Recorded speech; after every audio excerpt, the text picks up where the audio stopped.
Hello दोस्तों, आज हम लोग पढ़ने वाले आपका चैप्टर नंबर 14 बनाकर देखें। अगर आप मेरे पिछले वीडियो इसी चैप्टर का स्वयं करें 14.1 और 2 नहीं देखे हैं तो देख लीजिए। उसे देखने से होगा कि आपको ये चैप्टर बहुत ही आसानी से समझ में आ जाएगा। और मैं पिछले वीडियो में बहुत ही विस्तार से बताया हूँ कि मध्यमा किसे कहते हैं और ऊंचाई किसे कहते हैं, तो आप जरूर देखें, उसके बाद ही ये चैप्टर बनाएं। ठीक है, तो देखिए मैं इसे अपने कॉपी में बनाई हूँ इस चैप्टर को। तो चलिए चलते हैं कि क्या इसमें बनाना है। देखिए आपका फर्स्ट नंबर क्वेश्चन है दोस्तों, एक त्रिभुज की कितनी मध्यमा होती है लिखो। ठीक है, तो इसमें आंसर में आपको लिख देना है एक त्रिभुज की कुल 3 मध्यमा होती है। 2 नंबर है एक त्रिभुज की कितनी मध्यमाएं कितनी बिंदु पर काटती है लिखो। एक त्रिभुज की 3 मध्यमाएं एक बिंदु पर काटती है। क्वेश्चन है एक त्रिभुज की कितनी ऊंचाई पाएंगे लिखो। आंसर हो जाएगा इसका एक त्रिभुज की 3 ऊंचाई पाएंगे। एक त्रिभुज की ऊंचाई कितनी बिंदुओं पर काटती है लिखो। एक त्रिभुज की 3 ऊंचाइयां एक दूसरे को एक ही बिंदु पर काटती है। इसमें ब्लैक पेन से आपका क्वेश्चन है दोस्तों और आंसर ब्लू पेन से है। किस त्रिभुज के प्रत्येक ऊंचाई और मध्यमा एक ही है लिखो। समबाहु त्रिभुज की प्रत्येक ऊंचाई और मध्यमा एक ही है। अगर आप इस सब सारे चीज को अच्छे से जानना चाहते हैं दोस्तों, तो मैं फिर से कर रही हूँ कि आप पिछले वाला वीडियो देख लीजिएगा तो आपको अच्छे से समझ में आ जाएगा।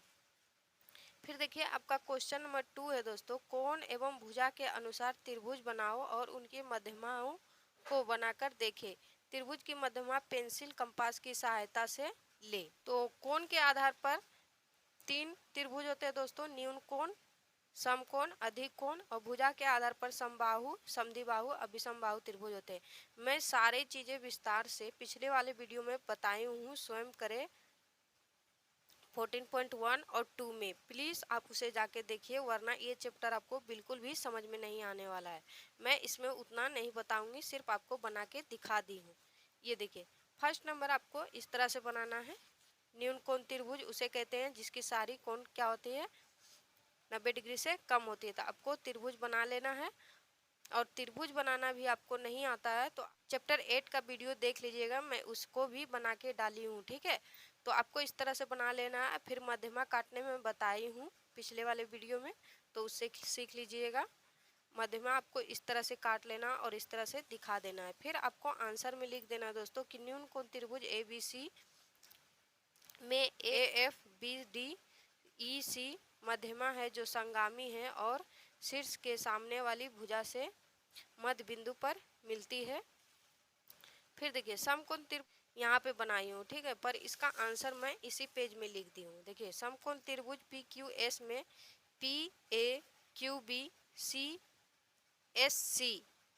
मध्यमा है जो एक दूसरे को एक बिंदु पर काटती है और शीर्ष के सामने वाली भुजा को मध्य बिंदु पर काटती है। अधिक कोण त्रिभुज है। अधिक कोण त्रिभुज उसे कहते हैं जिसकी एक कोण क्या होता है 90 डिग्री से ज़्यादा रहना चाहिए। आप कुछ भी ले सकते हैं, ठीक है, जरूरी नहीं कि मेरा जैसा ही त्रिभुज बनाए, पर यदि मेरे जैसा ही बनाना चाहते तो वो भी ठीक है। तो यहाँ मैं 123, 24 और 33 कोण ली हूँ और देखिए इस तरह से कुछ आपको लिख देना है। चलिए नेक्स्ट पे चलते हैं। नेक्स्ट है आपका दोस्तों, देखिए भुजा के अनुसार बनाए गए त्रिभुज एवं मध्यमा निम्न है। ठीक है, तो समबाहु त्रिभुज की मध्यमा देखिए बनाने पर इस तरह से फिर आप लिख देंगे। समबाहु त्रिभुज ABC में AFBEDBECD मध्यमा है जो एक ही बिंदु से होकर गुजरती है तथा शीर्ष से होकर सामने वाली भुजा के मध्य बिंदु से मिलती है और भुजा पर लंब भी है। ठीक है, फिर यहाँ पे समद्विबाहु त्रिभुज है, इसका मध्यमा काटा गया है और ये आंसर में आप लिख देंगे। मैं सिर्फ आपको बना के दिखा दे रही हूँ दोस्तों। आप यदि समझना चाहते हैं इन सभी चीज़ों को तो मैं पिछले वाले वीडियो में 14.1 और 2 जरूर देखें, स्वयं करें, तो आपको ये चैप्टर बिल्कुल अच्छे से समझ में आ जाएगा। देखिए यहाँ पे बनाया गया विषमबाहु त्रिभुज का, तो 6 प्रकार के त्रिभुज बना के दिखा दिए हैं। चलते हैं नेक्स्ट क्वेश्चन पे आपका। तीसरा नंबर आपका ये क्वेश्चन है दोस्तों कि नीचे के प्रत्येक त्रिभुज की लंबाई मापे स्केल और पेंसिल कंपास की सहायता ले। ठीक है, तो यही चित्र आपको अपने कॉपी में इस तरह से बना लेना है। ठीक है, जैसे मैं बनाई हूँ, आपको इसी माप का त्रिभुज अपने कॉपी में बनाना है। ठीक है, तो देखिए इस तरह से आप क्या करेंगे, नीचे वाले भुजा स्केल से नाप के यहाँ पे बना लेंगे जितना भी रहेगा। उसके बाद क्या करना है कि आपको प्रकार की सहायता से इस तरह से रख करके यहाँ पे आपको क्या करना है, रख करके चाप काट लेना है इस तरह से। फिर इस वाले भुजा को भी इस तरह से नाप लेंगे और फिर इस तरह से कॉपी में आपको काट लेना है। आप बना लीजिएगा। देखिए आपको त्रिभुज की लंबाई किस तरह से नापना है ये बता देती हूँ। ठीक है, आपको क्या करना होगा, इस शीर्ष पे इस तरह से प्रकार रखेंगे और फिर एक इस तरह से चाप काट लेंगे इस पे। देखिए चाप खींचने पर क्या होता है दोस्तों कि ये लाइन किधर इधर काट ही नहीं रही है, तो आपको क्या करना है कि इससे एक टूटी लाइन इस तरह से गुजार देना है। ठीक है, देखिए अब काट रहा है। उसके बाद क्या करना है कि ये चाप इस भुजा को जहाँ जहाँ काट रहा है, देखिए यहाँ से यहाँ तक, तो यहाँ से यहाँ तक भुजा की लंबाई जितनी भी है उससे ज़्यादा क्या करेंगे, प्रकार का गैप रखेंगे ये वाला। उसके बाद फिर इस तरह से एक चाप काटेंगे, फिर इस तरह से इधर से काट लेंगे। ठीक है, उसके बाद क्या करना है आपको कि ये और ये आपको मिला देना है यहाँ से लेके यहाँ तक, और इसको आगे करते हुए इसी तरह से मिलाना है। तो ये जो लाइन है दोस्तों, आपका बीच में जो लाइन बना है, यही आपका क्या हो गया है, त्रिभुज का लंबाई हो गया है। ठीक है, तो ये आपका देखिए लिख देना है 1 सेंटीमीटर यहाँ तक है, फिर देखिए 1.5 सेंटीमीटर, फिर यहाँ पे 6, 7, 8 पे है। ठीक है, तो यहाँ क्या लिख देंगे कि 1.8 सेंटीमीटर ये है। फिर इसी तरह इस त्रिभुज का भी आपको माप लेना है और फिर लिख देना है जितना भी है। कुछ इस प्रकार से आपको तीनों त्रिभुज की देखिए ऊंचाई यहाँ पे लिख देना है कि इतना है। ठीक है, आपको ऊंचाई का एक नाम दे देना है। देखिए इधर ए दिया गया है, तो इधर आप कुछ भी लिख दीजिए ई, यहाँ पे देखिए बी, और यहाँ पे आप सी कर दीजिए।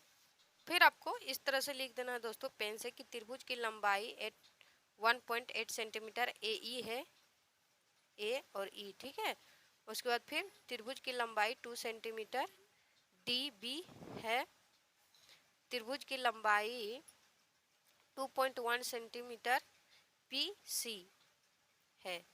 आपको इस तरह से लिखना है। फिर देखिए आपका लास्ट क्वेश्चन है दोस्तों, कोण के अनुसार त्रिभुज बनाओ, त्रिभुज की प्रत्येक ऊंचाई सर्वदा त्रिभुज के अंदर रहेगी या नहीं देखे, स्केल और पेंसिल कंपास की सहायता ले। ठीक, तो कोण के आधार पे आपको बनाना है दोस्तों, और इसकी ऊंचाई भी बनाना है। तो न्यून कोण त्रिभुज आपको बनाना है। न्यून कोण त्रिभुज वह होता है जिसकी प्रत्येक यानी कोई भी कोण क्या हो, 90 डिग्री या 90 डिग्री से ज़्यादा ना हो, उससे कम हो। तो आपको इस तरह से बना लेना है। ठीक है, और ऊंचाई बनाना मैं पिछले वीडियो में सिखाई ही हूँ। जब आपका चाप जब इस तरह से आप खींचते हैं दोस्तों, तो ये आगे बढ़ जाता है, तो इसीलिए ये टूटी रेखा दी जाती है ताकि ये चाप को हम काट सके। ठीक है, तो आपको इस तरह से बना लेना है। देखिए ये क्या है, न्यून कोण त्रिभुज है, फिर ये समकोण त्रिभुज, जिसका समकोण त्रिभुज वह त्रिभुज होता है जिसका एक कोण क्या होता है, 90 डिग्री होता है। तो इस तरह से आपको बना लेना है। 90 डिग्री एंगल वाला समकोण त्रिभुज आप बहुत ही सावधानी से बनाइएगा। ठीक है दोस्तों, क्योंकि जब आप इसको काटेंगे तो ये वाला लाइन बिल्कुल इसके लंब होती है, तो यही तो ऊंचाई भी क्या होता है कि इसी लाइन पे जाता है, और इधर से भी ऊंचाई इसी लाइन पे जाएगी क्योंकि ये लंब होते हैं। यदि आपका इसी लाइन पे नहीं आ रहा है तो आप गलत बना रहे हैं। है आपका अधिक कोण त्रिभुज। अधिक कोण त्रिभुज वो होता है जिसका एक कोण क्या होता है, 90 डिग्री एंगल से ज़्यादा होता है। तो चलिए मैं आपको इसमें त्रिभुज की ऊंचाई बनाकर दिखा देती हूँ।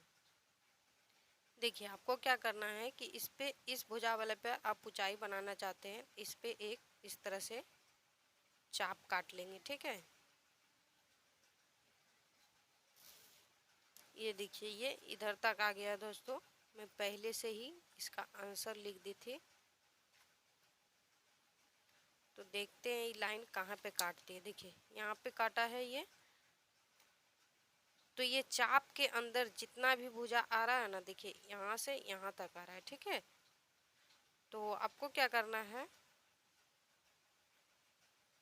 कि इस चाप के अंदर वाले भुजा से थोड़ा सा, इसके आधा से ज़्यादा क्या करना है, ये इस तरह से एक चाप काटना है लेके, फिर इस लाइन पे रख के आपको इस तरह से काट लेना है। ठीक,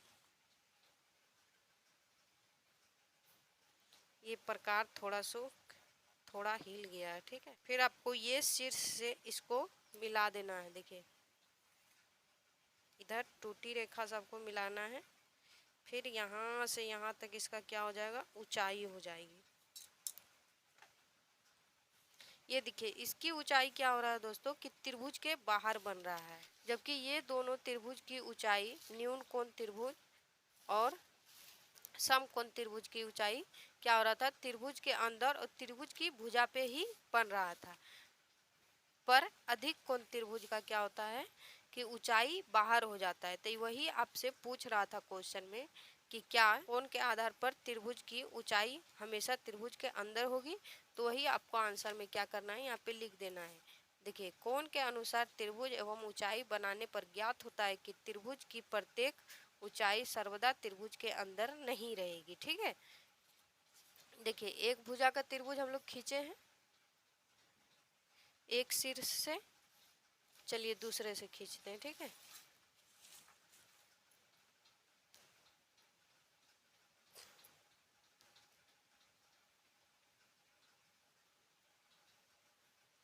फिर से आपको क्या करना है, एक चाप इस तरह से खींचना होगा।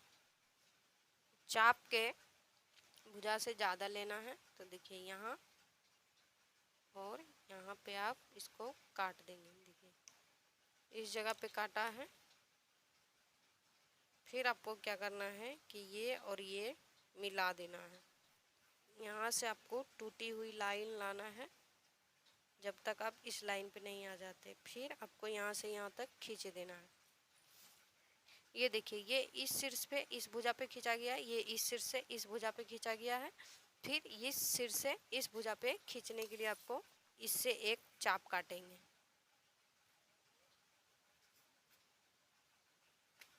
देखिए हो गया। यहाँ से नाप लेने के बाद एक चाप काटने के बाद दोस्तों आप अपने प्रकार को हिला नहीं सकते। ठीक है, एक ही रखिएगा वरना गलत हो जाएगा आपका। इस तरह से काट लेना है, जोड़ देंगे। ये देखिए सब ऊंचाई क्या है, 90 डिग्री का एंगल बनाती है भुजा के साथ। मैं एक बार आपसे फिर से कह रही हूँ दोस्तों कि यदि आपको ये समझ में नहीं आ रहा है तो आप मेरे पिछले वीडियो 14.1 और 2 देखिएगा, आपको बिल्कुल भी दिक्कत नहीं होगी इस क्वेश्चन को बनाने में। तो आपसे मिलते हैं नेक्स्ट वीडियो में, आज के लिए इतना ही।